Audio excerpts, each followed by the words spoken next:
Baik, Assalamualaikum warahmatullahi wabarakatuh. Salam sejahtera bagi kita semua. Salam Om Swastiastu, Namo Buddhaya, salam kebajikan.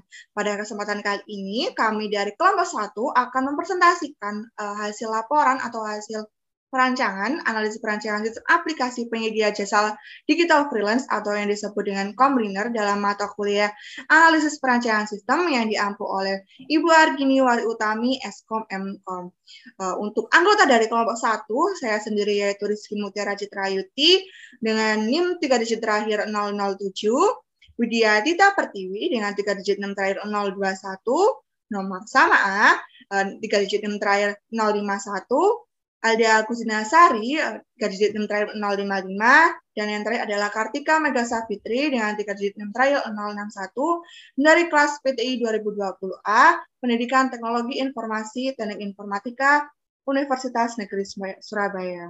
Pada laporan yang telah kita susun, kita buat, terdapat bab 1 pendahuluan tentang latar belakang masalah, rumusan masalah, batasan masalah, tujuan, dan manfaat.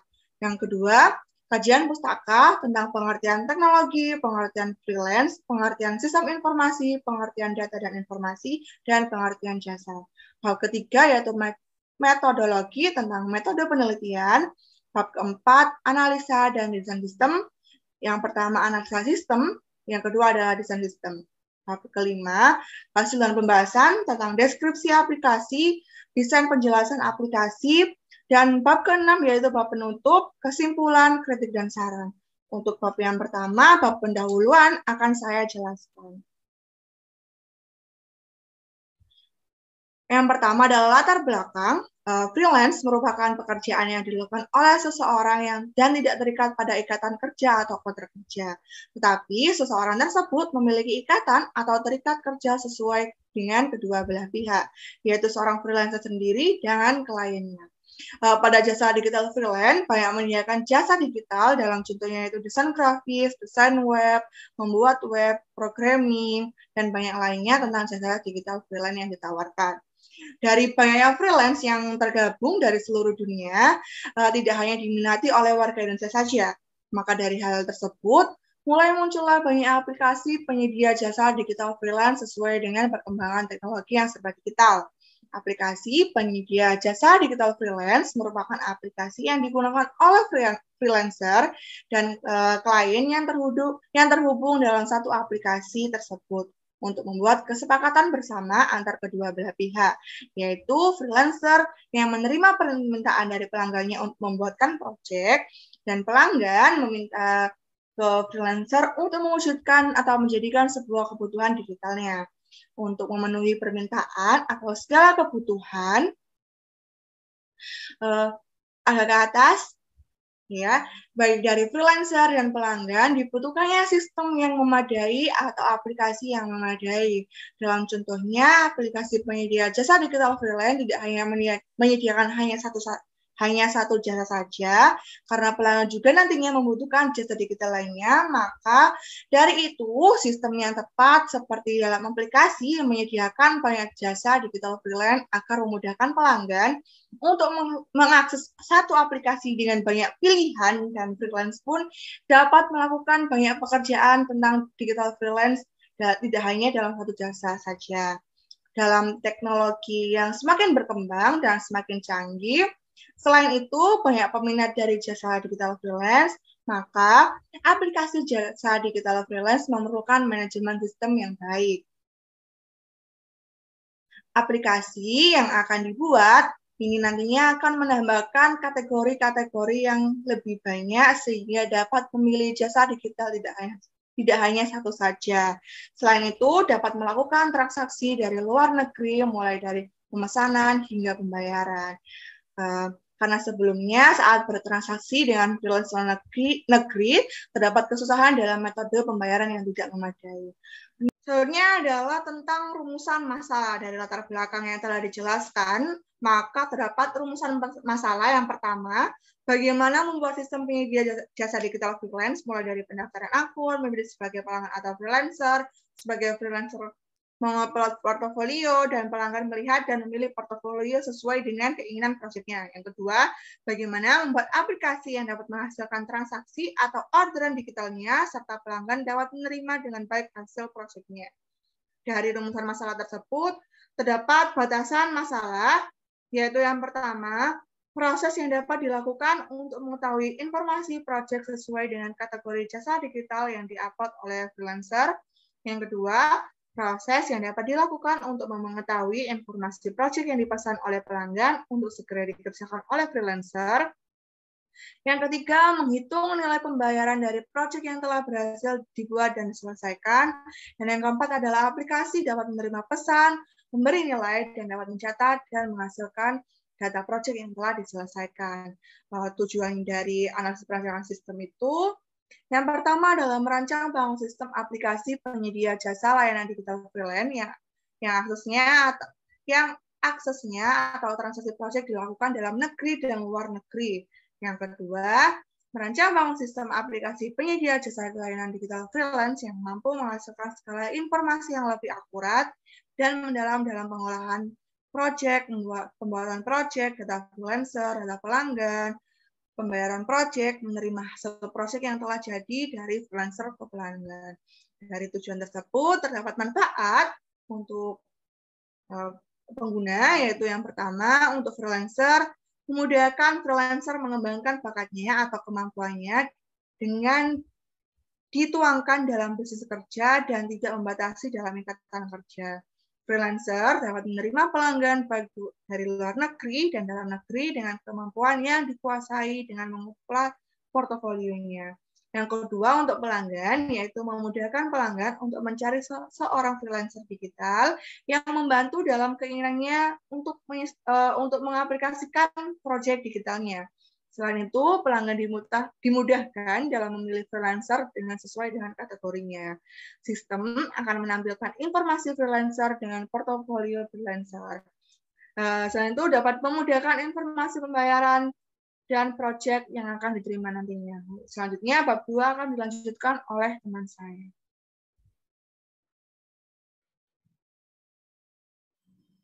Selanjutnya, bab 2, kajian pustaka. Yang pertama, pengertian teknologi. Secara bahasa teknologi berasal dari bahasa Yunani, yaitu teknologia, yang merupakan gabungan dari tekne dan logos. Tekne berarti art of skill, sedangkan logos berarti science of study. Dalam Kamus Besar Bahasa Indonesia, teknologi adalah seluruh sarana untuk menyediakan barang-barang yang dibutuhkan bagi kelangsungan dan kenyamanan hidup manusia. Berikut ini beberapa definisi menurut para ahli. Yang pertama, Kaplan tahun 2004, teknologi merupakan salah satu pembahasan sistematis atas seni terapan atau pertukangan. Hal ini mengacu pada literatur dari Yunani yang menyinggung mengenai teknologi yang berasal dari kata tekne yang berarti wacana seni. Kemudian yang kedua ada Kestel tahun 2004 menyebutkan bahwa teknologi merupakan suatu kumpulan alat, aturan, dan juga prosedur yang merupakan penerapan dari sebuah pengetahuan ilmiah terhadap sebuah pekerjaan tertentu dalam suatu kondisi yang dapat memungkinkan terjadinya pengulangan. Kemudian Toynbee pada tahun 2004 mengatakan bahwa teknologi merupakan ciri dari adanya sebuah kemuliaan manusia, di mana hal ini membuktikan bahwa manusia tidak bisa hidup untuk makan semata, namun membutuhkan lebih dari itu. Kemudian Roger tahun 1994, teknologi merupakan suatu rancangan dari langkah instrumental untuk memperkecil keraguan mengenai hubungan sebab akibat dalam mencapai hasil yang diharapkan. Kemudian Ellul dalam Yarso tahun 2007 mengatakan bahwa teknologi adalah keseluruhan dari metode yang secara rasional mengarah dan memiliki ciri-ciri efisiensi dalam setiap bidang kegiatan manusia. Kemudian selanjutnya pengertian freelancer. Semakin majunya teknologi menuntut masyarakat untuk bisa memanfaatkan teknologi yang ada bagi keberlangsungan hidup setiap hari. Dengan adanya teknologi, manusia dapat melakukan berbagai jenis pekerjaan dengan mudah. Salah satunya menjadi freelancer. Freelance, tenaga lepas, adalah seseorang yang melakukan pekerjaan sendiri tanpa adanya ikatan jangka panjang dengan perusahaan, klien atau orang yang memberikan pekerjaan. Seseorang yang melakukan pekerjaan freelance disebut freelancer. Kemudian pengertian sistem informasi. Teknologi dan manusia adalah dua hal yang saling memiliki keterkaitan. Kedua fakta tersebut dapat disatukan menjadi sebuah sistem atau sistem informasi. Untuk lebih dapat memahami, kita perlu mendefinisikan istilah sistem dan informasi. Sistem adalah suatu kesatuan yang terdiri dari komponen atau elemen yang dihubungkan bersama, sedangkan informasi merupakan data yang telah diproses dan diolah untuk tujuan tertentu. Adapun tujuan tersebut untuk menghasilkan sebuah keputusan. Jadi sistem informasi adalah suatu sistem yang mengkombinasikan antara aktivitas manusia dan penggunaan teknologi untuk mendukung manajemen dan kegiatan operasional, di mana hal tersebut merujuk pada sebuah hubungan yang tercipta berdasarkan interaksi manusia, data, informasi, teknologi, dan algoritma. Kemudian pengertian data dan informasi. Kebanyakan orang tidak dapat membedakan antara data dan informasi. Mereka sering menganggap kedua hal ini adalah sama, tetapi jika kita perhatikan lebih jelas, perbedaan data dan informasi cukup besar. Jadi, sistem informasi adalah suatu sistem yang mengkombinasikan antara aktivitas manusia dan penggunaan teknologi untuk mendukung manajemen dan kegiatan operasional, di mana hal tersebut merujuk pada sebuah hubungan yang tercipta berdasarkan interaksi manusia, data informasi, teknologi, dan algoritma. Data merupakan bentuk mentah yang dimasukkan, disimpan, dan diproses, sedangkan informasi adalah data yang telah diproses sedemikian rupa menjadi output yang berguna. Berikut beberapa karakteristik data dan informasi menurut Alter tahun 1992. Yang pertama, tipe data. Tipe data terformat cocok untuk menyimpan informasi seperti tanggal transaksi dan jam masuk karyawan, format tanggal dan format jam. Tipe data teks cocok untuk menyatakan data yang panjang semacam biografi singkat seseorang. Tipe data suara dapat digunakan untuk menyatakan bunyi-bunyian. Data video dapat digunakan untuk menekankan tentang suatu aktivitas atau kejadian. Kemudian, akurasi atau presisi. Akurasi menyatakan derajat kebenaran terhadap informasi dan menentukan keandalan atau reliabilitas informasi. Informasi yang benar-benar bebas kesalahan dikatakan sangat akurat. Adapun presisi berkaitan dengan tingkat kerincian suatu informasi. C. Tingkat keringkasan dan kelengkapan. Kadangkala informasi yang terlalu detail tidak memberikan hasil yang lebih baik, tetapi malah sebaliknya, karena informasi semakin sulit untuk diserap dan dipahami. Hal yang terpenting, informasi harus diringkas agar sesuai dengan kebutuhan penerima informasi. Kemudian akses, agar informasi bisa diterima oleh pemakai dengan lancar, kemudian akses terhadap informasi harus terjamin. Oleh karena itu, pihak-pihak yang berkompeten dengan informasi biasanya dilengkapi dengan komputer pribadi atau PC yang terhubung ke komputer server yang menyimpan data untuk memudahkan pengaksesan informasi. Kemudian relevansi atau nilai. Relevansi berarti bahwa informasi benar-benar memberikan manfaat bagi pemakai. Tentu saja relevansi informasi untuk setiap pemakai berbeda-beda. Nilai informatif atau value of information ditentukan oleh dua hal, yaitu manfaat dan biaya untuk mendapatkannya. Suatu informasi masih dianggap bernilai kalau manfaatnya lebih efektif dibandingkan dengan biaya untuk mendapatkannya. Kemudian yang terakhir, pengertian jasa. Jasa sangat dibutuhkan dalam kehidupan sehari-hari, dalam aktivitas ekonomi yang melibatkan sejumlah interaksi dengan konsumen atau dengan barang-barang milik, tetapi tidak menghasilkan transfer kepemilikan. Berikut ini merupakan pengertian jasa menurut beberapa para ahli. Yang pertama ada Philip Kotler.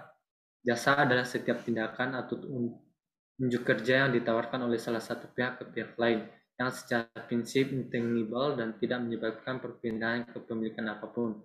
Produksi ini bisa terkait dan bisa juga tidak terkait pada suatu produksi fisik.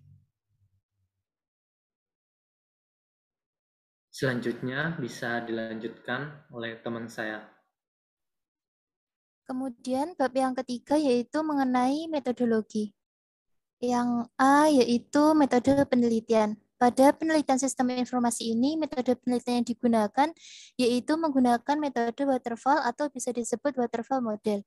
Metode waterfall ini sering disebut sebagai metode air terjun, di mana metode ini menjelaskan mengenai siklus hidup yang klasik atau classic life cycle. Dalam metode ini menggambarkan suatu pendekatan yang sistematis serta berurutan. Hal ini dapat diimplementasikan dalam pengembangan suatu perangkat lunak. Langkah pertama dimulai dengan identifikasi kebutuhan pengguna, kemudian langkah selanjutnya melalui beberapa tahap lainnya. Di antaranya yaitu tahapan perencanaan atau planning, kemudian permodelan atau modeling, kemudian konstruksi atau construction, serta penyerahan sistem ke para user atau pengguna yaitu deployment.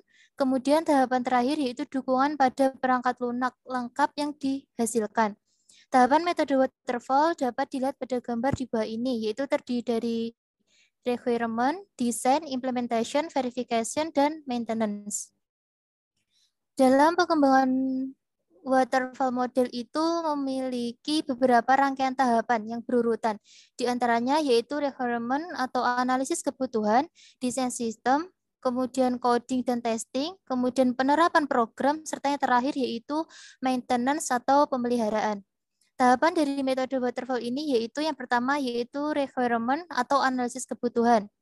Pada tahap ini, pengembangan sistem memerlukan suatu komunikasi, di mana komunikasi ini dilakukan dengan tujuan untuk memahami dan mengetahui perangkat lunak yang dibutuhkan oleh user atau pengguna serta batasan pada perangkat lunak itu. Dalam mencari informasi tersebut dapat dilakukan dengan cara wawancara, studi pustaka, ataupun survei langsung. Selanjutnya, informasi dianalisis untuk mendapatkan suatu informasi data yang diperlukan oleh user. Kemudian yang kedua itu sistem desain. Pada tahapan ini, desain sistem ini pengembang mempelajari spesifikasi kebutuhan yang dibutuhkan oleh user dan menyiapkan desain sistemnya. Desain sistem ini berfungsi untuk menentukan perangkat keras serta sistem yang akan dibuat. Selain itu juga berfungsi untuk merancang arsitektur pada sistem secara menyeluruh. Kemudian yang ketiga yaitu implementation. Pada tahap implementasi ini, pertama yang dilakukan adalah mengembangkan sistem di suatu program kecil yang disebut dengan unit.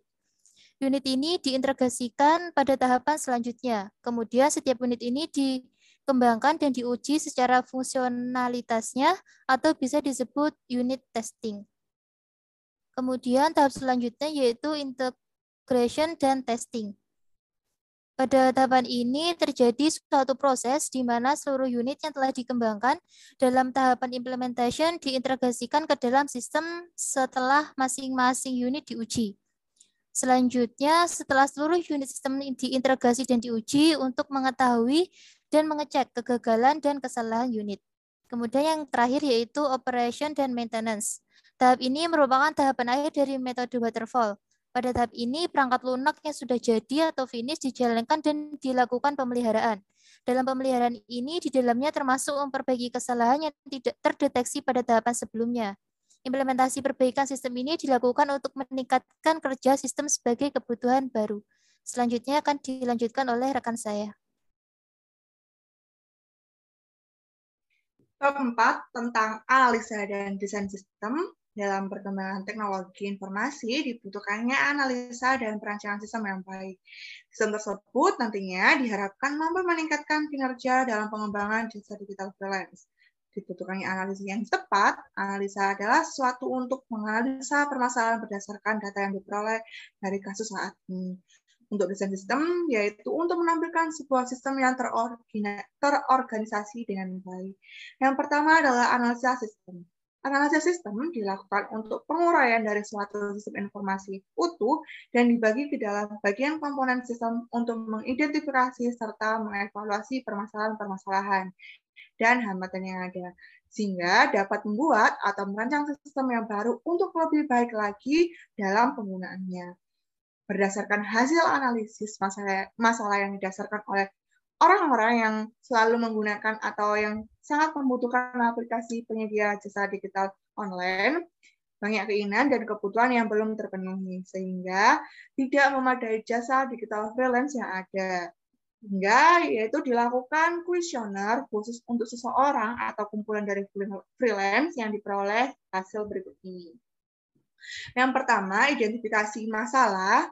Menurut survei yang telah dilakukan untuk mengambil informasi dalam mengembangkan perancangan sistem aplikasi penyedia jasa layanan digital freelance, yaitu survei ini diisi usia rata-rata yaitu 18 sampai 27 tahun. Pendapat tentang sistem penyedia jasa digital freelance yaitu menurut pendapat pengguna jasa digital freelance ini sangat baik dan dirasa sangat berguna jika ada atau tersedia. Karena dapat membantu seseorang pelanggan mendapatkan hasil yang baik karena sesuai dengan bidangnya. Jadi, kualitas produk yang tentunya didapatkan juga kualitas yang terbaik. Selain membantu freelance atau seorang ahli di bidangnya untuk menempatkan dirinya untuk usaha di bidangnya, juga memudahkan pembeli atau klien mencari seorang digital freelance yang handal, serta kemudahan dalam pembayaran hingga freelance mendapat klien internasional dan sebaliknya. Nah, yang ketiga, fitur yang dibutuhkan pengguna mengenai sistem penyedia jasa digital freelance. Yang pertama adalah chat yang digunakan untuk diskusi antara penyedia, yaitu freelance, dengan klien. Keamanan dalam pembayaran, sehingga memudahkan antar pihak. Tracking atau mencari secara langsung orang yang bisa freelance kapanpun dan dimanapun. Pengguna jasa atau klien dapat mengontrol langsung proyek yang dibuat sehingga dapat sesuai dengan keinginannya. Penyesuaian level project, tersedianya harga setiap dari freelancer atau setiap dari project-nya, portofolio penyedia jasa. Yang keempat, seberapa butuh dan kemudahan dalam mengakses sistem penyedia jasa digital freelance, yaitu penyedia jasa digital freelance di era sekarang ini dirasa sangat dibutuhkan, tetapi harus ada kemudahan yang diperbaiki, seperti dapat menerima chat secara langsung dan tidak ada keterlambatan notifikasi. Metode pembayaran yang dimudahkan sehingga tidak menyulitkan. Seorang penyedia jasa layanan tidak mematok fee besar atau harga yang terlalu besar. Maka dari itu, kami sebagai platform penyedia atau pembuat sistem ini akan membatasi range harga sesuai dengan yang disediakan sehingga akan memudahkan antar pihak. Yang kelima yaitu keinginan user dalam transaksi penyedia jasa, menggunakan transaksi langsung di aplikasi. Yang kedua, nantinya aplikasi penyedia menyediakan transaksi yang dapat dibutuhkan atau yang dapat dihubungkan melalui rekening atau PAI yang dibuat sendiri oleh platform. Yang keenam, output hasil yang diinginkan oleh pembeli atau klien. Pembeli bisa memilih antara soft file dengan hard file dengan digital freelance apa yang dibutuhkan jika dalam bentuk gambar atau art atau program akan dikirimkan secara soft file. Yang ketujuh, keinginan pengguna untuk dimudahkan jasa digital apa saja yang ingin ada, yaitu programming development, mobile atau web, desain web atau web design, menjual karya digital yang sudah jadi, desain busana atau kemasan, commission art, animasi atau voice art. Dari hasil analisis permasalahan melalui kuesioner di atas, diperoleh kesimpulan berikut. Pengguna baik klien atau penyedia jasa digital freelance ini ingin dimudahkan dalam segi apapun, terutama dalam segi pembayaran, sehingga antar kedua belah pihak dapat dengan mudah menggunakan jasa ini. Bentuk-bentuk jasa digital yang juga banyak yang diinginkan seperti programming dan desain banyak yang dicari atau yang dibutuhkan. Fitur-fitur yang ingin digunakan atau yang ingin ada yaitu adalah fitur chat, pembayaran yang mudah, list harga untuk setiap proyeknya, dan portofolio dari penyedia jasa sehingga klien dapat dengan mudah menentukan freelance yang dipilih. Dari kebutuhan dan keinginan seseorang, maka dibuatlah spesifikasi aplikasi dari sistem penyedia jasa digital freelance ini. Dari analisis permasalahan di atas, seseorang baik jawaban dari seorang freelancer maupun seorang pelanggan menggunakan jasa digital freelance, terdapat pengembangan dari aplikasi adalah sebagai berikut. Yang pertama, yaitu maintenance pendaftaran freelance dan klien, memasukkan nama dan alamat. Yang kedua, mengolah data penyedia jasa penjual digital freelance. Masuk aplikasi, nanti dia akan mendaftar daftar jual, menampilkan informasi tentang kategori digital freelance, harga, deskripsi, portofolio, contoh, dan hasil. Ini adalah mengupload jasa digital yang dibuat atau hasil proyek yang telah diselesaikan dan penetapan harga jasa yang telah disepakati sebelumnya. Yang ketiga adalah menampilkan informasi freelance klien untuk memilih, yaitu yang pertama nantinya masuk aplikasi, memilih kategori yang diinginkan, memilih nanti jasanya apa ini sesuai dengan kategori apa saja yang sudah tersedia, kontak chat pribadi antara freelance dan klien, menyerahkan file yang diinginkan sesuai, menetapkan spesifik yang jasa yang diinginkan. Yang keempat adalah prosedur pembayaran klien dan prosedur hasil pesanan, yaitu penyedia menerima dan membuat pesanan, penyedia menyelesaikan pesanan, penyedia mengirim pesanan pada tempat upload hasil, klien nanti membayar pesanan untuk mendapat pesanan, klien menerima pesanan yaitu hasil proyek yang telah dibuat oleh freelancer, penyedia menerima bayaran dari hasil yang telah dia selesaikan, klien dapat memberikan nilai kepuasan dan komentar dari hasil proyek, dan transaksi akan selesai. Sebelumnya penyedia itu adalah freelancer itu sendiri. Untuk desain sistem akan dijelaskan oleh teman saya. Kemudian selanjutnya yang B yaitu mengenai desain sistem. Berdasarkan analisa kebutuhan yang telah dilakukan, maka disusunlah sebuah sistem yang baru. Sistem yang baru dapat digambarkan pada dokumen flow komputerisasi berikut ini. Yang pertama yaitu dokumen flow komputerisasi. Dalam aplikasi penyedia jasa digital freelance terdapat 10 dokumen flow komputerisasi, yaitu pendaftaran untuk pembeli, pendaftaran untuk freelance, pelanggan memilih freelance atau project, freelance upload portofolio, pelanggan order, freelance terima orderan, pelanggan membayar freelance, freelance upload project yang dipesan, freelance menerima pembayaran, dan pelanggan memberi penilaian hasil project. Untuk gambar dan penjelasan lebih jelas diuraikan berikut ini. Yang A yaitu flow map pendaftaran aplikasi untuk pelanggan. Pada flow map pendaftaran aplikasi pelanggan ini didapatkan dari hasil analisa seperti gambar di bawah ini. Pada gambar 1 di atas menjelaskan tentang sistem flow map pendaftaran pelanggan pada aplikasi. Proses dimulai dari bagian pelanggan lalu ke proses pengecekan terlebih dahulu, yaitu pengecekan akun, apakah pelanggan sudah memiliki akun atau belum. Jika pelanggan sudah memiliki akun, maka pelanggan akan berlanjut ke proses sign in dengan memasukkan email dan password. Di sistem akan memproses masukan dari pelanggan apakah benar atau tidak dengan melalui pengecekan kembali. Jika benar, maka login berhasil. Sedangkan jika tidak benar, maka akan kembali ke proses memasukkan email dan password. Sedangkan jika pelanggan belum memiliki akun, maka dilanjutkanlah proses sign up dengan proses pemilihan sebagai pelanggan. Dengan pelanggan menginputkan email, password, dan data diri lainnya. Dan sistem akan mengolah data hingga disimpan. Proses selanjutnya memverifikasi email yang telah didaftarkan. Jika email di sistem sudah terverifikasi, maka pembuatan akun sebagai pelanggan telah berhasil dilakukan. Yang B yaitu flow map pendaftaran aplikasi untuk freelance atau penyedia jasa. Pada flow map pendaftaran aplikasi freelance, gambarnya seperti di atas, yaitu pada gambar 2 di atas menjelaskan tentang sistem flow map pendaftaran freelance pada aplikasi. Proses dimulai dari bagian freelance lalu ke proses pengecekan terlebih dahulu, yaitu pengecekan apakah freelance sudah memiliki akun atau belum.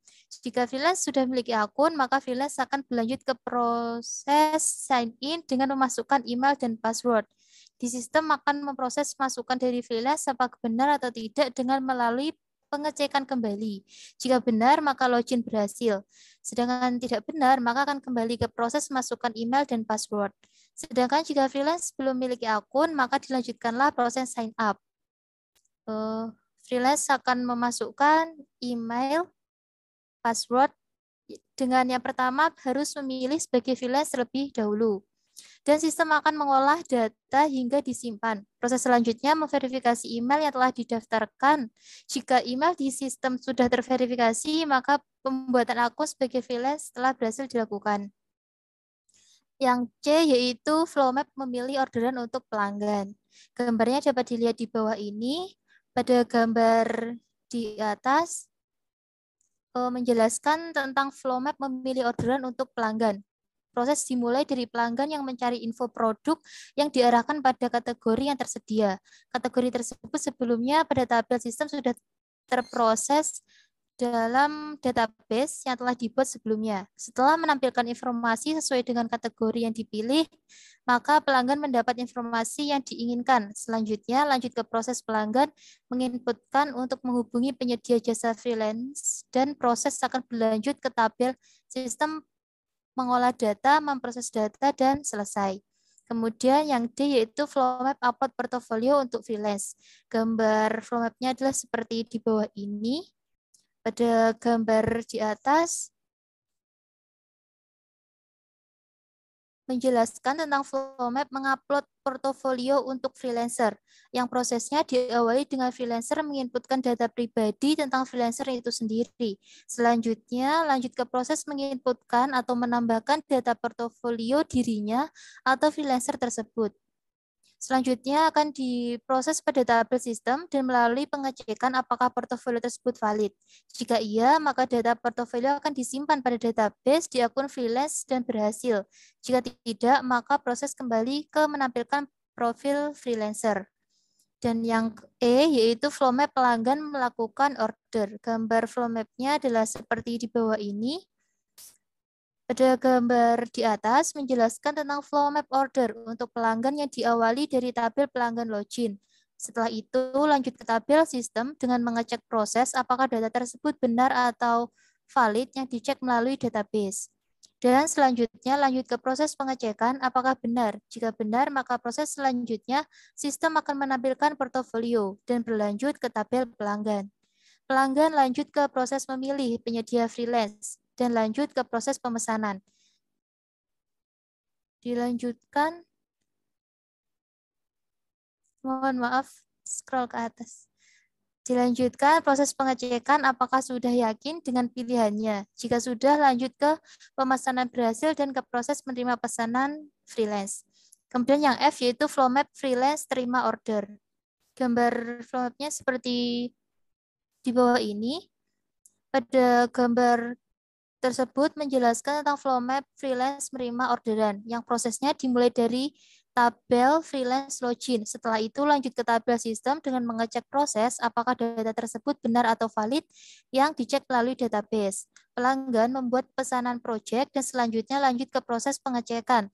Apakah benar? Jika benar, maka proses selanjutnya terdapat masukan bahwa freelance menerima orderan dan berlanjut ke proses tabel freelancer, proses pengecekan apakah freelancer bersedia menerima orderan atau tidak. Jika iya, maka proses yang berlanjut ke proses pengerjaan orderan. Orderan jadi, freelancer mengupload tentang orderan, dan proses selanjutnya masuk ke sistem menerima hasil dan diproses data project jadi yang nantinya akan diproses di tabel pelanggan. Bahwasannya pelanggan telah menerima proyeknya. Jika tidak, maka sistem akan mengembalikan ke pelanggan dan proses yang terjadi menampilkan bahwa proyek yang diinginkan gagal. Maka proses selanjutnya pelanggan melakukan pengecekan apakah lanjut untuk menyelesaikan proyek. Jika iya, maka akan kembali ke proses membuat pesanan proyek. Jika tidak, maka akan berakhir.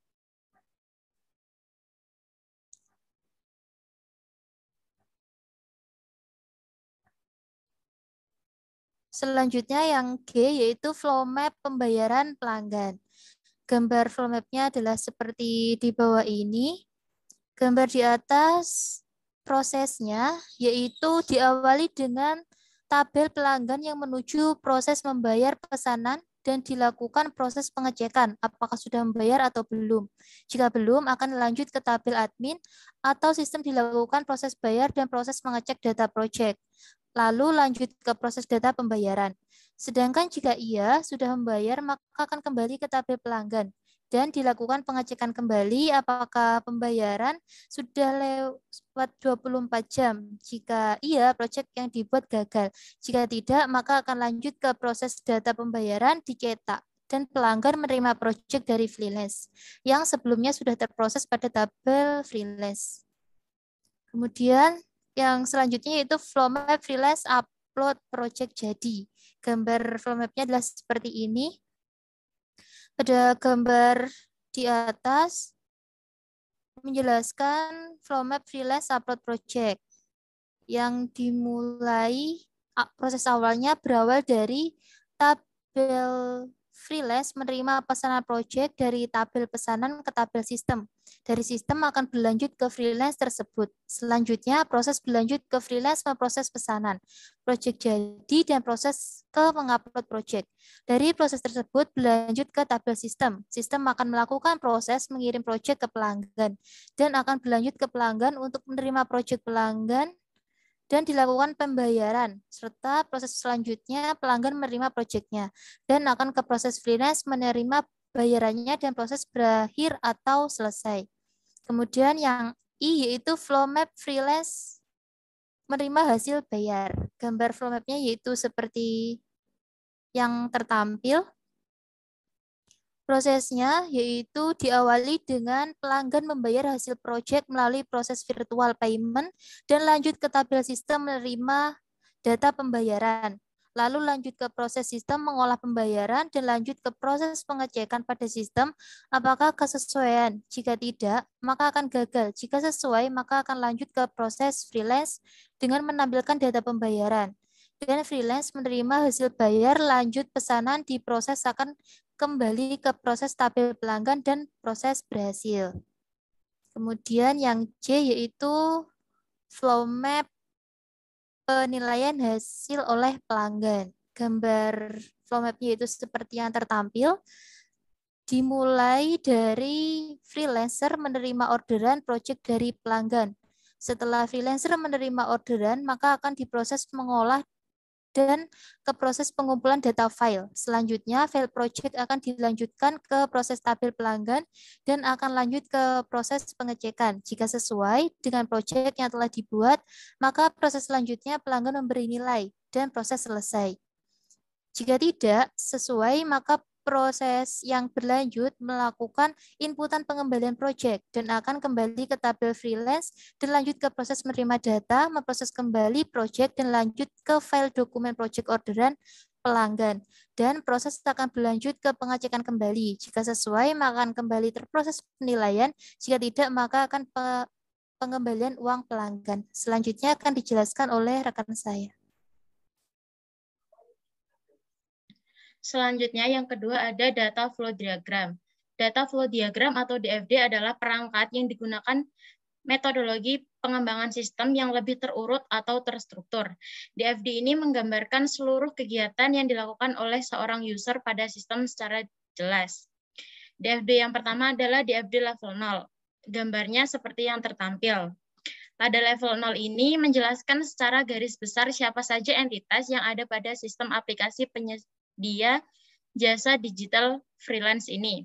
Dari diagram tersebut terdapat 3 entitas, yaitu freelancer, admin, dan pelanggan.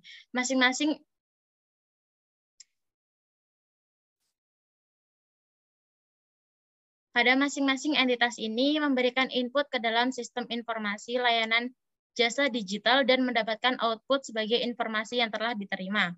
Diagram ini dapat disederhanakan lagi menjadi sistem yang lebih detail. Lalu ada data freelancer level 1. Gambarnya seperti yang tertampil. Nah, pada proses ini, bagi freelancer yang ingin menggunakan aplikasi diwajibkan untuk login terlebih dahulu. Proses login ini mewajibkan pengguna freelancer untuk memasukkan username dan password. Aliran data berupa username dan password mengalir dari entitas freelancer menuju subproses login. Setelah melakukan cek yang dilakukan oleh sistem, jika username dan password tersebut sudah sesuai dengan yang tersimpan di sistem, maka sistem akan memberikan akses kepada freelancer. Bila gagal, maka akan ada konfirmasi bahwa username atau password salah. Lalu, freelancer harus mengupload proposal sebagai input yang kemudian akan diolah, lalu sebagai outputnya untuk data proyek dan data rating. Data proyek dan data rating ini akan diolah untuk menjadi bahan proposal terbaru. Nah, ketika freelancer sudah menyelesaikan pesanan, maka data proposal akan diperbaharui kembali untuk kemudian diupload ulang dengan data yang terbaru. Lalu ada data DFD admin level 1. Untuk mendapatkan akses aplikasi, sama seperti sebelumnya, yaitu admin harus melakukan login terlebih dahulu dengan memasukkan username dan password. Aliran datanya mengalir dari entitas admin menuju subproses login.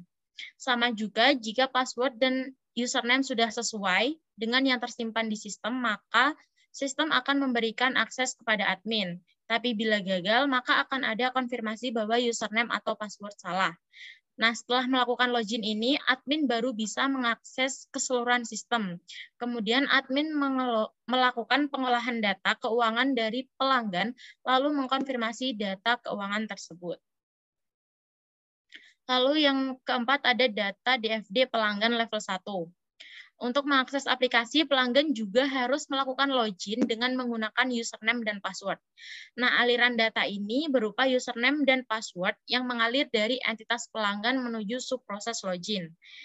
Sama, sistem juga mengecek jika username dan password sudah sesuai dengan yang tersimpan di sistem, maka sistem akan memberikan akses kepada pelanggannya. Nah, tapi jika gagal, akan ada konfirmasi bahwa username atau password salah. Setelah memiliki akses, pelanggan mencari kategori proyek sebagai inputan. Lalu sistem mengolah data kategori proyek tersebut sesuai dengan yang diinputkan oleh pelanggan. Kemudian pelanggan mendapatkan output berupa data dari kategori proyek yang dicari. Setelah itu pelanggan juga bisa melakukan pemesanan sebagai inputan yang kemudian diproses oleh sistem untuk mendapatkan output data pemesanan proyek dan menerima data pembayaran setelah melakukan pembayaran pesanan dan mendapatkan hasil proyek setelah melakukan pemesanan. Pelanggan dapat menginputkan data rating sebagai penilaian terhadap hasil proyek yang telah dipesan. Nah, di sini pelanggan menginputkan data rating yang kemudian diolah oleh sistem yang nantinya akan menghasilkan output rating. Lalu ada data DFD keuangan level 1. Di sini pelanggan juga harus melakukan login sama seperti sebelumnya. Ketika sudah memiliki akses, pelanggan kan tadi sudah memesan jasa. Setelah memesan jasa tersebut, kemudian pelanggan harus melakukan pembayaran. Nah, aliran data pembayaran ini berasal dari entitas pelanggan yang kemudian akan diolah dan direkam oleh sistem, kemudian dikirim kembali kepada pelanggan dalam bentuk nota pembayaran.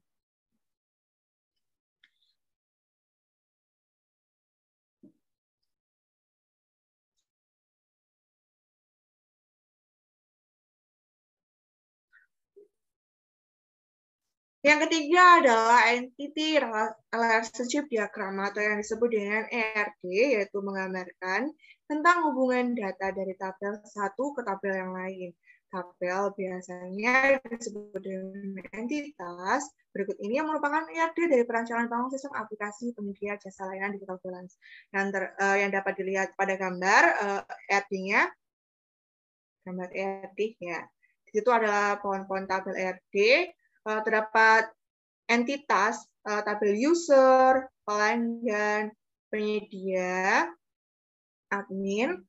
Selanjutnya ada pembayaran, message, atau yang digunakan untuk chat, feedback ini digunakan untuk penilaian, dan project ini adalah project digital freelance-nya. Portofolio ini dari portofolio seorang freelancer, dan kategori project. Di sini nantinya untuk yang pertama yaitu user memiliki atribut ID user, email, user level, username, password, email yang memiliki relationship atau hubungan ke freelance, ke klien, ke admin dengan hubungannya one to one. Untuk yang seorang pelanggan atau kliennya memiliki atribut ID pelanggan, ID user, email, nama, foto, status pelanggan, nomor telepon, lokasi, dan alamat.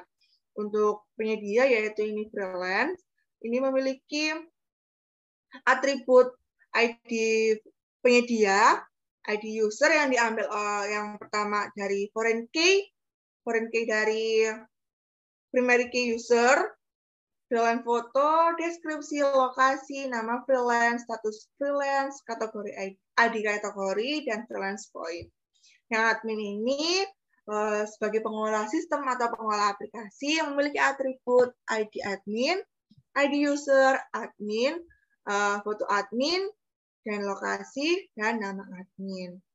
Selanjutnya adalah ini nantinya seorang pelanggan akan memiliki relationship ke entitas pembayaran. Entitas pembayaran ini nantinya dia maksudnya one to one. Gambarnya di ERD dulu aja.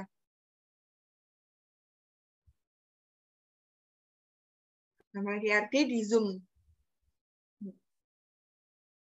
Ya. Nah, di situ ada pelanggan, yaitu kliennya memiliki relationship ke pembayaran, yaitu one-to-one. Nantinya pembayaran tersebut juga memiliki atribut ID pembayaran, ID user, waktu pembayaran, dan status pembayaran. Selain itu, pelanggan juga akan memiliki relationship ke message atau pesan, yaitu ID message, konten message yaitu pesan yang disampaikan, ID pelanggan, dan ID penyedia. Pelanggan juga memiliki relationship ke membuat orderan dalam project. Di entitas project, yaitu terdapat ID project, ID kategori, ID pelanggan, project file, tanggal awal dan akhir project, judul project, dan harga project, serta detail project. Jadi dalam entitas pembayaran, dia juga punya memiliki relasi ke feedback.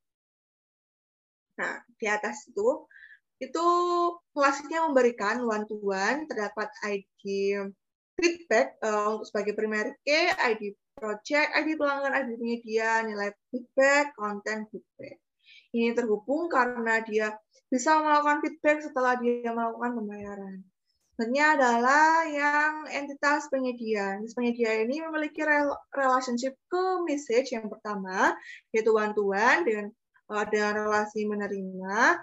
Sama juga yang telah dijelaskan tadi, sebenarnya dia memiliki relationship ke one-to-one ke portofolio, yaitu memiliki yang pertama untuk arti dari portofolio yaitu ID portofolio, ID project, ID freelancer atau ID penyedia, harga portofolio, target akhir portofolio, waktu, dan portofolio konten atau konten dari portofolio projectnya. Sebenarnya memiliki juga relasi media ini atau freelance ini memiliki relasi ke kategori project, yaitu ID kategori dan nama kategori. Kategori ini kategori dari kategori diketahui dengan apa saja. Dari kategori project ini dia memiliki relasi ke projectnya itu sendiri, yaitu dengan relasi one to many ke project. Dari ERD di atas boleh dikebawahkan. Nah, terdapat tabel-tabel yang dapat dibuat database-nya. Tabel user ini primary key-nya adalah ID user dan foreign key-nya tidak ada karena dia awalan. Untuk tipe datanya seperti yang tertera, terdapat integer, text, date and time untuk join date, untuk user level dan lainnya dapat menggunakan integer atau text. Ini adalah tabel admin. Tabel admin ini primary key-nya ID admin dan foreign key-nya adalah ID user yang diambil dari primary key user. Untuk tipe datanya terdapat integer, image, text. Untuk image ini adalah digunakan untuk tipe data dari foto. Ini adalah tabel pelanggan. Pelanggan ini nama tabelnya adalah pelanggan. Primary key-nya adalah ID pelanggan yang diambil. Ini adalah foreign key-nya adalah ID user yang diambil dari tabel user. Terdapat tipe data integer, image, text, number, dan teks juga. Ini adalah tabel freelance atau tabel penyedia. Ini memiliki primary key ID penyedia dan foreign key-nya diambil dari ID user dan ID kategori. Diambil dari kategori juga karena dia masuk dalam entitas kategori. Terdapat tipe data integer, image juga untuk foto freelance-nya, terdapat teks dan number. Ini adalah tabel produk atau project. Tabel produk atau project ini ID primary key-nya agak ke bawah. ID project dan foreign key-nya diambil dari ID kategori dan ID pelanggan. Ini diambil dari ID pelanggan karena pelanggan akan memilih project-nya. Memiliki tipe data integer, text, date and time untuk tanggal awal dan akhir project. Ini adalah tabel kategori project. Primary-nya di kategori dan tidak ada foreign key, jadi tidak mengambil dari entitas manapun. Entitasnya adalah nama kategori yang berupa tipe data teks dan integer. Label message ini atau chat, primary key-nya ada ID message, dan foreign key-nya ID pelanggan dan ID penyedia ini diambil dari freelance dan klien. Label portofolio, primary key-nya portofolio, ID portofolio, dan foreign key-nya dapat dari ID project dan ID penyedia. Terdapat date and time, teks, dan integer untuk tipe datanya. Selanjutnya adalah tabel feedback. Untuk primary key-nya ada ID feedback, foreign key-nya ID pelanggan, ID penyedia, dan ID project. Terdapat tipe data integer, teks, and number. Selanjutnya adalah label pembayaran. Label pembayaran ini primary key-nya ID pembayaran, dan foreign key-nya didapat dari ID pelanggan, karena dia mengambil dari pelanggan. Selanjutnya adalah penjelasan tentang JDM yang dilanjutkan oleh teman saya.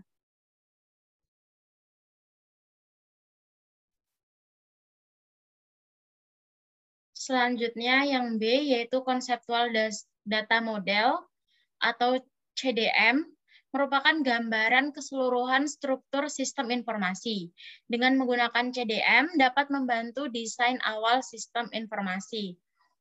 Untuk CDM dari perancangan sistem aplikasi penyedia jasa layanan digital freelance dapat di-scroll ke bawah. Nah, seperti yang tertampil ya di sini. Lalu setelah itu ada physical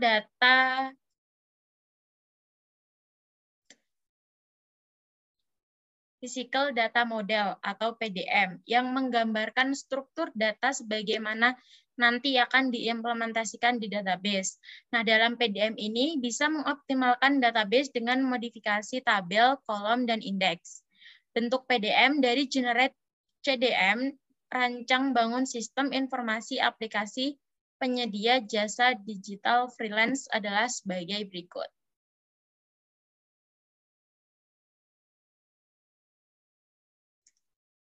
Selanjutnya akan dijelaskan oleh teman saya.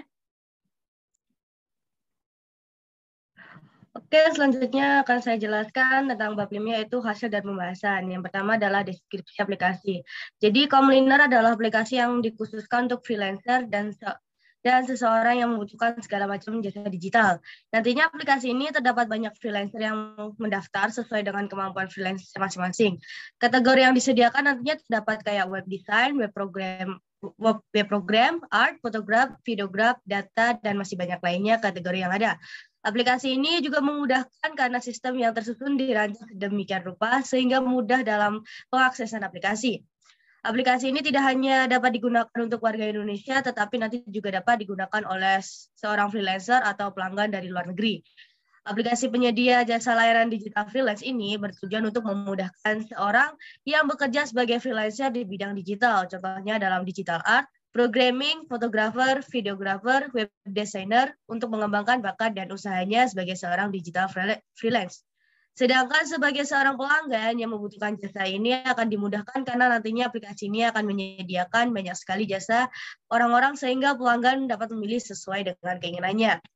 Untuk desain penjelasan aplikasinya sendiri, sudah dirancang sistemnya pada penjelasan yang telah dijelaskan di atas. Penjelasan yang akan dijelaskan pada setiap halaman yang ada atau sistem fitur yang ada untuk penjelasan lebih lengkap serta gambar aplikasi berikut ini. Yang pertama, itu ada desain tampilan, logo, dan tampilan untuk login. Jadi bisa dilihat ini untuk tampilan loginnya ya. Jadi jika nanti seorang user atau freelancer atau pelanggan jika sudah memiliki sebuah akun, mereka akan ditampilkan pada tampilan seperti ini. Jika belum, mereka dapat sign up atau register, atau bisa mereka dengan login menggunakan akun Google atau Facebook. Kemudian kedua ada tampilan beranda atau home yang disediakan, bisa dilihat di sini. Di sini ada fitur yaitu pencarian. Jadi di sini kalian bisa melakukan sebuah pencarian, entah itu portofolio dari sebuah pelanggan atau akun dari portofolio dari sebuah freelancer atau akun dari sebuah freelancer dan semacamnya. Dan di sini juga ada fitur kategori. Jadi nanti seorang pelanggan dapat mencari dengan mudah jika mereka ingin mencari sebuah jasa digital, entah itu video atau apapun. Di sini yang banyak dicari itu, ini bukan kategori tapi lebih banyak yang dicari seperti kayak web design, fotografi, video editing, dan lain-lainnya. Tapi ini bukan termasuk kategori. Dan selanjutnya itu di bawahnya ditampilkan sebuah, mungkin jika freelancer, jika mereka itu reviewnya bagus, ini bisa ditampilkan dalam beranda. Jadi beranda ini ditampilin sebuah portofolio atau postingan yang biasanya itu sering dilihat atau dicari oleh orang-orang atau disukai oleh orang-orang. Selanjutnya itu ada tampilan mengenai jika kalian sebagai freelancer, kalian itu bisa meng-up sebuah portofolio kalian atau job kalian. Jadi di sini tuh ada fiturnya tuh nanti ada judul untuk kerjaan kalian dan kalian bisa memilih kategorinya, entah itu kategorinya itu video, audio, web programming atau art dan lain-lain. Dan di sini disediakan deskripsi singkat tentang pekerjaan yang kalian lakukan. Nah, bisa dilihat di sini, ini ada 3 fitur, yaitu basic, regular, dan premium, di mana nanti setiap freelancer bisa memberikan sebuah harga dasar dari setiap proyek yang mereka lakukan. Jadi seperti basic itu adalah kerjaan yang mungkin paling mudah atau paling murah. Regular itu bisa dibilang kerjaan yang normal atau mungkin harga pasaran rata-rata, dan premium itu mungkin harganya itu lebih mahal karena nanti pelayanannya itu lebih bagus atau mungkin hasil dan tingkat kesusahannya itu lebih sulit.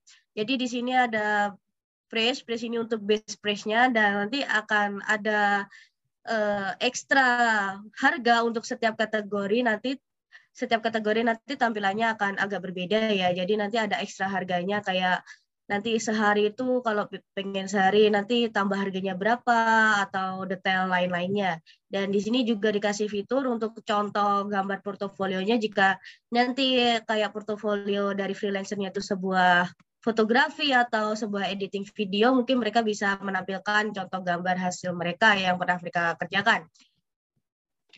Untuk tampilan desain selanjutnya itu adalah tampilan message dan notifikasi. Ini mungkin tampilannya sederhana seperti yang kalian lihat di media sosial lainnya. Jadi nanti notifikasinya itu ada beberapa hal kayak nanti siapa saja yang menyukai postingan kalian atau portofolio dari seorang freelancer atau pelanggan yang sedang komen atau review, atau nanti ada bakal kayak sebuah orderan yang masuk atau orderan yang selesai. Jadi nanti notifikasinya ya bisa kalian bayangkan sendiri. Dan message ini ya tampilannya simple, jadi nanti ada inbox dan arsip. Jadi nanti entah pelanggan atau freelance, mereka bisa mengarsipkan pesan atau chat dengan seseorang yang mungkin lebih yang penting atau bagaimana, jadi bisa dikelompokkan. Selanjutnya ada tampilan desainnya itu tentang kategori. Nah, yang tadi di tampilan kategori ini tuh bisa diakses dari tampilan beranda yang bentuknya kotak warna biru. Jadi kita di sini tuh ingin menampilkan mungkin 6 kategori, mungkin bisa bertambah lagi. Jadi kategori utama dari aplikasi kita itu yang pertama itu graphic and design. Jadi graphic and design ini bisa isinya itu tentang desain banner, desain logo, atau desain baju, atau gambar, atau ilustrasi komik, dan lain-lain. Terus ada digital marketing. Jadi kalian bisa tahu sendiri digital marketing. Jadi di sini tuh digital marketing bisa menjelaskan tentang bagaimana caranya itu kayak sekarang tuh penjualan digital tuh bagaimana. Mungkin bisa kalian di sini pekerjaan digital marketing bisa orang yang memberi saran atau mungkin kayak statik dalam pemasaran dan lain-lain. Terus ada writing and translation, biasanya itu kayak seorang penulis novel atau seorang yang menerjemahkan bahasa. Terus ada video and animation, biasanya mereka itu kayak yang mengedit video, membuat animasi. Terus musik dan audio, itu pembuatan, ya bisa kalian tahu, musik dan audio itu orang yang bisa membuat musik, atau mungkin kalian ingin membutuhkan orang yang bisa meremix atau membuat autotune dan lain-lain. Terus programming and test itu bisa ke development website atau pembuatan website, programming, aplikasi dan lain-lain, data, bisnis dan lifestyle. Mungkin dari kategori ini mungkin kedepannya akan bertambah lagi. Selanjutnya nanti ada tampilan tentang search dan pencarian. Jadi tampilan search dan pencarian ini dikasih 3 fitur, yaitu kalian bisa memfilter dari pencarian itu tentang hanya user atau akun yang kalian cari, post atau portofolio yang kalian cari, atau hashtag. Jadi dalam penguploadan sebuah project dari freelancer nanti bakal ada hashtag atau tag ini untuk mempermudah pencarian. Jadi contohnya kalau ada freelancer buat gambar gitu, jadi gambarnya itu tentang komik atau gambarnya tentang sebuah pemandangan. Jadi mereka akan membuat sebuah tag atau hashtag jadi biar lebih mudah untuk pencariannya. Pencarian gambar atau pencarian freelancer projectnya yang lebih spesifik. Untuk tampilan selanjutnya juga setelah ini itu ada tampilan tentang post portfolio freelance. Nah, tadi kan tampilan untuk bagaimana freelancer post portofolio sebelum jadi. Nah, ini tampilan setelah portofolionya jadi, ini salah satu contohnya ya desain kita. Jadi di sini ditampilin gambar hasil kerjaan yang sudah pernah freelancer kerjakan, itu bisa upload itu kita kasih maksimal tuh 10-15 gambar. Terus di sini dikasih keterangan akun, orang atau freelancer dan levelnya. Terus ini judul dari portofolionya, dan di sini nanti bakal ada deskripsinya. Terus ini yang tadi fitur 3 basic, regular dan premium untuk harga-harga. Jadi bisa dilihat basic itu lebih murah, regular itu harga umum, dan premium itu biasanya lebih mahal. Nah, jika nanti seorang pelanggan masih bingung akan portofolio seorang freelancer, di tampilan ini juga disediakan fitur di mana pelanggan bisa langsung ke chat. Jadi mereka tidak bingung gitu mencari akunnya, bisa langsung chat di portofolionya. Dan jika seorang pelanggan sudah setuju ingin melakukan sebuah order, mereka bisa langsung continue di sini. Mereka juga bisa menambahkan ekstra delivery-nya, maksudnya ekstra pelayanan apa yang mereka inginkan, dan nanti continue. Untuk di sini ada tampilan review-review orang-orang yang pernah melakukan pesanan, dan mungkin ini contoh pertanyaan yang rata-rata dipertanyakan oleh pelanggan ke seorang freelancer.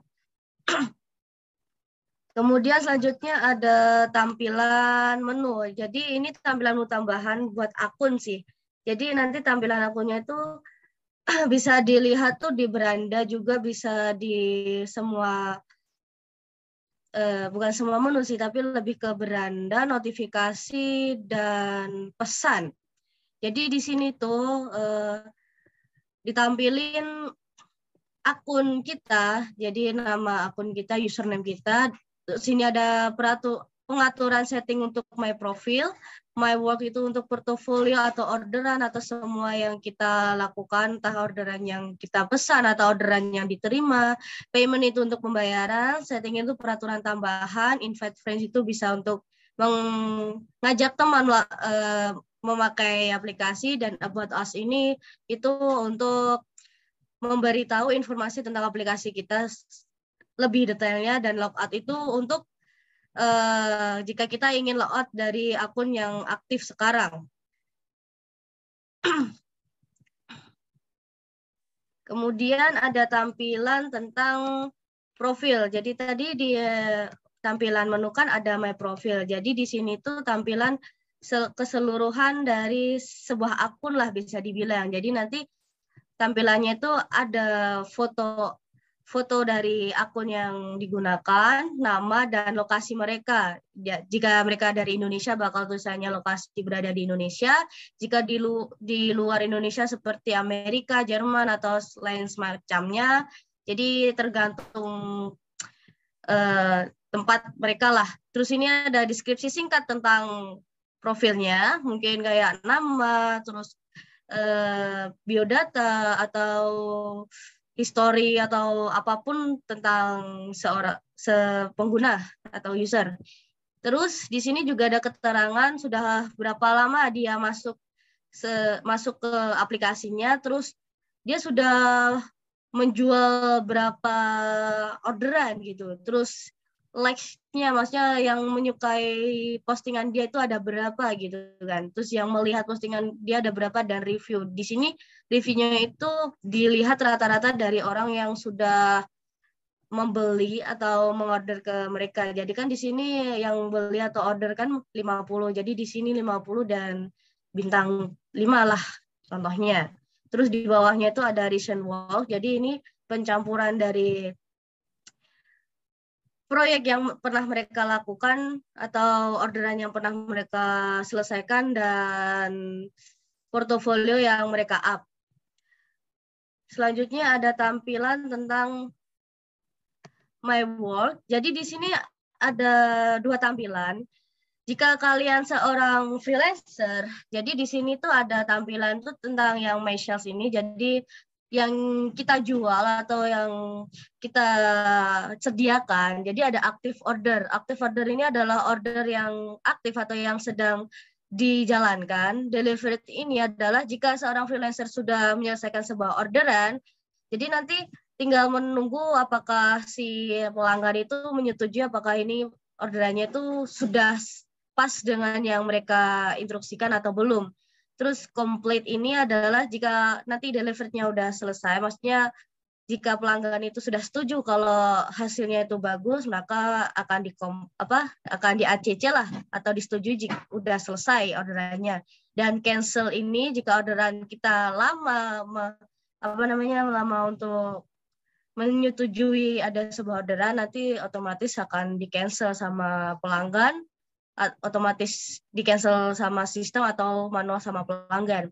Dan untuk active order ini ada fiturnya itu chat. Jadi chatnya itu untuk khusus chat buat pembahasan tentang orderan atau project yang dilakukan. Dan ini ada fitur upload finish. Itu jika nanti orderannya itu udah selesai, bisa diupload di sini, dan cancel order jika seorang freelancer ingin meng-cancel orderannya bisa di sini. Nanti kedepannya kita akan menambahkan tampilan untuk delivered, complete, dan cancel, di mana tampilan di delivered ini untuk pendingnya orderan, complete ini nanti kita bisa ngeprint atau mencetak hasil complete, maksudnya orderan yang sudah selesai, atau kita bisa melihat review yang mereka berikan, dan cancel ini kita bisa melihat postingan atau orderan yang di-cancel lah. Nah, jika kalian sebagai pelanggan, jadi ini nanti ada 4 tampilan, yaitu new order, di mana order yang kita membuat sebuah orderan, kita memesan sebuah orderan baru. Terus ready for view, ini biasanya jika orderan sudah selesai, ini tempat di mana kita ingin nge-review sebuah orderan untuk seorang freelancer. Complete ini jika orderan sudah selesai, dan cancel untuk orderan yang kita cancel atau kita batalkan.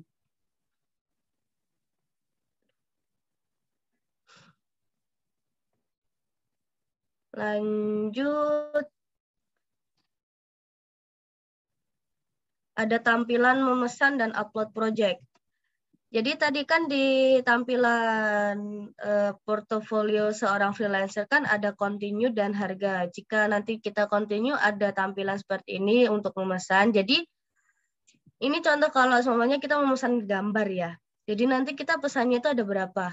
Ada ini Hiti ini total yang kita pesan. Contohnya kita pesan 1, jadi totalnya hanya 30. Tapi jika kita ada tambahan ekstra, nanti secara otomatis akan tambah $10. Nah, ini instruksi short message button ini, jadi ini dari pelanggan bisa kasih instruksi kecil jika nanti seorang freelancer bingung akan orderan yang diberikan oleh pelanggan. Dan ini choose file, jadi pelanggan bisa memberikan bantuan ke freelancer dengan memberikan sebuah file untuk acuan atau referensi dari sebuah orderan. Jadi nanti kalau udah selesai bakal langsung ada totalan dan bisa langsung order now. Jadi nanti seorang pelanggan bisa membayarnya itu jika kita pakainya itu pembayarannya itu internasional, jadi bisa ini yang tertera kayak PayPal, Visa, dan lain-lain. Nah, untuk tampilan seorang freelancer jika sudah selesai menggambar, ya kan, sudah menggambar atau sudah menyelesaikan sebuah orderan dari pelanggan, jadi dilihat dulu apakah instruksinya udah sama gitu kan. Jika sudah, mereka harus pertama itu upload buat tampilan orderan, contoh tampilan orderannya ini nanti bisa dibuat review. Jadi nanti jika ada pelanggan lain ingin melihat review dari orderan sebelumnya, mereka bisa melihat hasilnya. Dan ini upload project file itu adalah upload file semua project yang dibutuhkan. Jika nanti programming itu nanti berbentuk zip atau RAR, jika ingin cuma sebuah gambar itu nanti dikirim format JPG, PNG, atau lain-lain. Jika video nanti bisa MP4, MKV, dan lain-lain.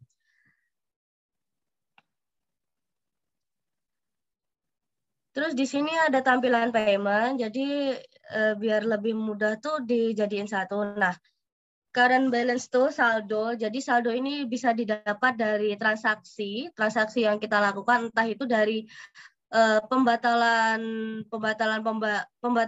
orderan atau dari orderan yang sudah diterima. Jadi nanti masuk ke situ. Nah, di sini juga ada pending withdraws. Nah, pending ini jika nanti ada sebuah orderan yang masih aktif tapi masih belum selesai, nanti ini ada history lah, maksudnya udah ada kayak informasi bahwa pelanggan ini udah membayar dan ditunggu, maksudnya ini masih di pending, masih ditahan oleh admin lah bisa dibilang sampai orderannya itu selesai. Terus pending incoming payment ini bisa dibilang itu, ini withdraws itu untuk withdraw maksudnya dicairkan ke rekening kita. Nah, kalau ini payment pembayaran dari pelanggan. Nah, withdraw money ini jika di saldo kita contohnya ada $20 atau $40 gitu. Kita bisa mencairkannya itu lewat PayPal. Nah, ini kita tinggal tulis nominal uang yang ingin kita cairkan dan email PayPal-nya. Jadi langsung ke connect dengan email PayPal. Jadi nanti pas kita withdraw nanti udah udah cair di PayPal, tapi masih menunggu beberapa hari biasanya dari pihak PayPal-nya. Nah, untuk transaksi sendiri ini nanti bakal ada list atau daftar transaksi yang pernah kita lakukan. Entah itu kita membayar, atau dikasih tips, atau dibayar dari seseorang.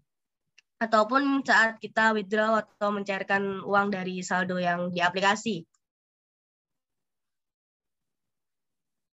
Terus yang terakhir itu ada tampilan setting. Ya, ini tampilan setting tambahan, mungkin setting umum lah. Jadi kayak akun, jadi bisa tambahin email atau tambah nomor atau lain-lain. Security itu bisa keamanannya itu entah verifikasi 2 keamanan atau ganti password, lain-lain. Terus notifikasi itu bisa nanti notifikasinya itu hidup atau enggak. Pokoknya ini bisa dibilang setting peraturan umum lah, kayak bahasa ini bisa kita pilih ingin bahasa Inggris atau bahasa Indonesia atau bahasa yang lain-lain.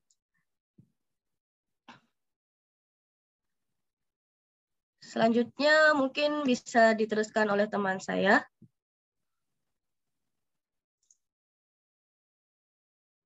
Lalu di sini yang terakhir ada bab 6, yaitu penutup. Yang pertama ada kesimpulan. Kesimpulan dari keseluruhannya yaitu aplikasi penyedia jasa layanan digital freelance ini bertujuan untuk memudahkan seseorang yang bekerja sebagai freelancer di bidang digital. Contohnya dalam digital art, programming, fotografer, videografer, web designer, dan yang lainnya, untuk mengembangkan bakat dan usahanya sebagai seorang digital freelance. Nah, pada penelitian ini, model yang digunakan adalah waterfall model. Waterfall model atau model air terjun ini sering dinamakan siklus hidup klasik atau classic life cycle. Pengguna, baik klien atau penyedia jasa digital freelance ini ingin dimudahkan dalam segi apapun, terutama dalam segi pembayaran, sehingga antar kedua belah pihak dapat dengan mudah menggunakan jasa ini. Nah, dari kesimpulan di atas, perancangan sistem aplikasi penyedia jasa digital memiliki banyak sekali sistem untuk mengembangkan fitur yang diinginkan oleh klien. Sehingga perancangan sistem yang telah disusun dan dibuat ini memiliki kekurangan dan masih banyak kesalahan. Maka dari itu, kami penulis sangat menerima kritik dan saran dari pembaca untuk dapat membangun kami dalam merancang sistem menjadi lebih baik, serta dapat membuat laporan yang jauh lebih lengkap dan membangun penulis untuk terus berkembang.